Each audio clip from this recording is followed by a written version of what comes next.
Welcome back. Thank you for staying with Morning Express. Right before the short break, we're interrogating various issues that seem to arise following the by-elections that are ongoing in Bonchari and Juja constituencies. Also, Ruri Ward by-election in Nyandarua County. Joining me in studio, I'm joined with Jimmy Kagoni, who is a political analyst, and via way of Zoom, I have the pleasure of hosting Martin Zawino, who's a member of parliament of Ndiwa constituency. Let's continue with the discussions, gentlemen. Let's start with you, Jimmy. Let's talk about the emergence of women candidates, especially during this round of the by-elections. In Bonchari, she's been touted as a front-runner, the UDA candidate, Oro Teresa Bitutu. And in Juja constituency, of course, Waititu Susan Njeri of the Jubilee Party is a candidate as well. Talk to me about women candidates vis-a-vis the nature or the patriarchal nature of the National Assembly seats, because we well know most of the seats definitely are occupied by the male, irrespective of the woman rep being set aside in one way or the other for the ladies. What's your take on this? I think I would say, like they have been saying, maybe the future is female. We saw the senator for Machakos. Now we have a woman senator in Machakos. I'm delighted actually to see women going for the main parties, as we would call them, or the bigger parties, and getting the tickets with using the bigger parties and say that we are going to run for this. I mean, we could be mentioning today about Bonchari and Juja, but I've also seen in Kiambaa the upcoming Lena Koinange. She has also positioned herself to take the Jubilee ticket for the Kiambaa by-election that could be upcoming, I think, around July, thereabout. But what does that tell us? First of all, we have been able to move from the season where women were fearing to get into the murky grounds of politics and wondering how they can be able to compete with their male counterparts. What we are now experiencing is that women are able to bring their agenda on the table. They are able to mobilize the constituents just like anybody else. In fact, lately you would tell that we are not even looking at them from an angle of the female aspect. It's more of what she has to offer on the table. And that's very nice, and that's very, very interesting. If I was a woman who was voting today, definitely, regardless of political party inclinations and all that, I would actually support our fellow women, just for purposes of making sure that our society is quite progressive in regard to how we award positions and political positions across. I would really want to see how, I would really support the women, and I want to urge the women across, both in Bonchari and in Juja today. Can you please stand up to be counted for once? You know, regardless of everything else, because now we are even talking that it's not even about the agenda. There are male figures who would want to take advantage of the by-elections that are there for purposes of the 2022 elections. True. Now, can you say that you also want to take advantage of that for purposes of women empowerment and leave it at that? And say it's not even anything else. If there are certain male who are saying that we are using this for purposes of our 2022 elections, why don't you take advantage and say that we want to do this for purposes of our women empowerment movement and see how that goes? Because it is going to open up the arena for women to be able to do far much more, even in the other upcoming by-elections, as well as the general elections that we are looking forward to 2022. I mean, it's high time for women to start to be counted, this for sure. And for some reason, just say we are in that season. Even within, not just even in the political fields, we now have a woman chief justice. I mean, we have seen a woman president from Kosovo just the other day was inaugurated. We saw in, which other this country that they also inaugurated a lady. I mean, we now have a vice president in America who is a lady for the very first time. Why can't women say this is our season and run with it? And the opportunity is today. All you need to do is just to step out and go and vote. Carry your ID and just go and vote. By the way, you don't have even to be elected to be part of the movement. even voting, you are also part of the movement. So I want to urge the women today, where there is an opportunity to vote a woman, surely run with the moment, because I'm not sure whether it will always be there, but because the space has opened up, just run with the space. I mean, say if America stood to be counted, and now they have a vice president for the very first time, a lady. We saw a lady who is 38 years old, who is now the president of a great country that is respected as Kosovo. We have now, for the first time, a woman who is the Chief Justice of the Republic of Kenya, for the very first time. I mean, so to speak, why can't you say that you're also going to break the record in Juja, in Bonchari, and elsewhere, and say that we also want to have a first year that is going to happen? Change the dynamics. Nobody is going to really bring it to you. It's for you to go for it. Okay, well, Martins, they might change the dynamics. The ladies might come out and vote for their person, but at times the conversation spins towards the direction that they're locked out of the conversations, especially at the national level. Because, I mean, let's take an example of the proposed changes in the executive structure. If BBI was to be implemented, the number of women leaders we've seen trying to clamor in terms of aligning themselves for these seats that were proposed were actually limited. Talk of Ngilu, various women leaders, but I mean, there are more male leaders, definitely. Should we expand the conversation? What needs to be done according to your point of view? Thank you, Rogers. You will not be able to get tired with my African proverbs. When a woman wakes up, the mountain moves. It's not that they have not been tried. Women have taken a back seat to support men. And now, globally, not only in Kenya or Eastern Africa, globally they have woken up. Started with Thatcher, if you can remember. And now see the German Chancellor, Merkel, very strong lady. The VP have just been mentioned here for the US. And you can go on. Pelosi, you know, American Senate is one of the toughest house. It's run by a woman, Senator Pelosi. Now you have President Suluhu and all that. I would love to see, Rogers, when these two women win and are escorted by women. You know, when President Suluhu came in, we were surprised on how women can be very neurotic. You know, they escorted her with songs and all that. They bring our culture to reality. Now, look at schools. Schools, boys are being marginalized now when it comes to performance. Women are performing much better. But I was also looking at the global statistics on mid managers, even top managers. And they are doing very well. So the thing is, they have just been cowed to support men, but now they realized even what men can do, they can even do better. And you will see many of them coming out. Even if you look at the voting machine, they are women. In fact, they are even trusted voters. If they believe in themselves, they can even do much, much better. Men will not have a chance. The only problem sometimes they do have is sometimes they don't like themselves. They start, rifting in between in relationship. But if they can get together and fight, men will have very little chance. So I wish them well, and we expect them to come. In fact, that will boost even more representation in the House, which has been a very elusive for a long time. But all in all, I'm saying that when a woman wakes up, mountain moves.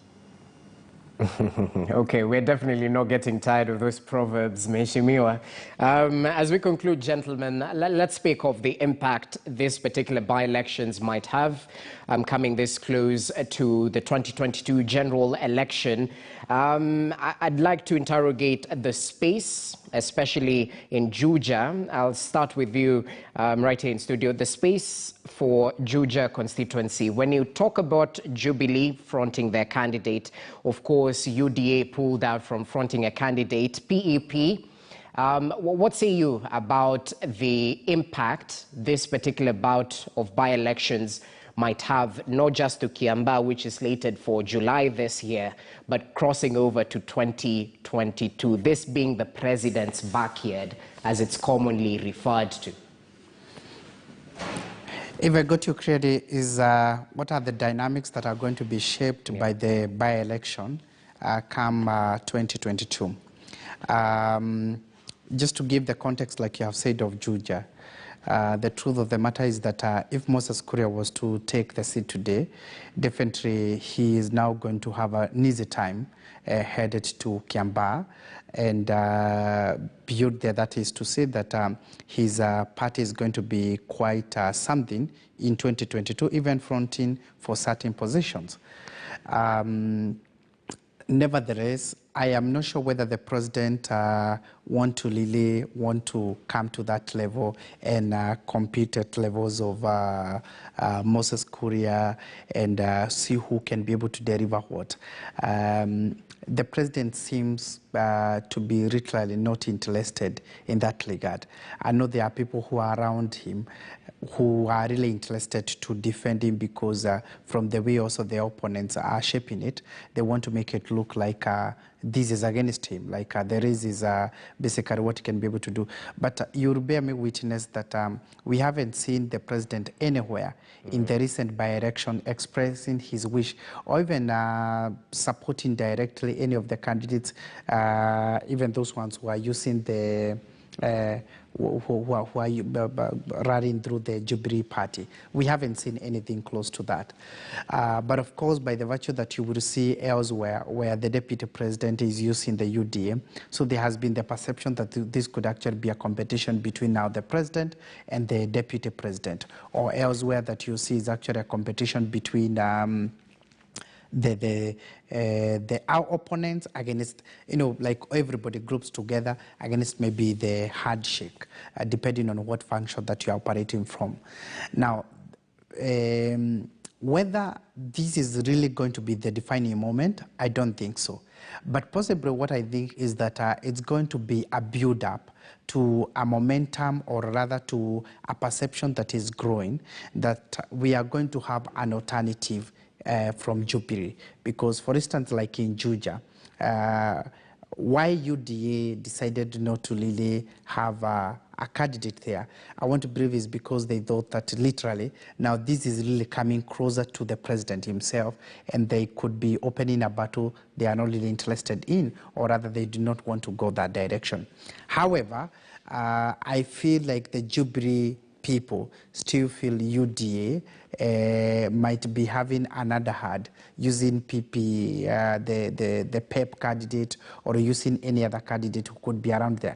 I don't think that the Jubilee people feel like the UDA function or the deputy-led function is actually supporting the Jubilee candidate. And by the virtue of events, what we saw them doing over the weekend in the Rori Award in Nyandarua, where they are really competing with that.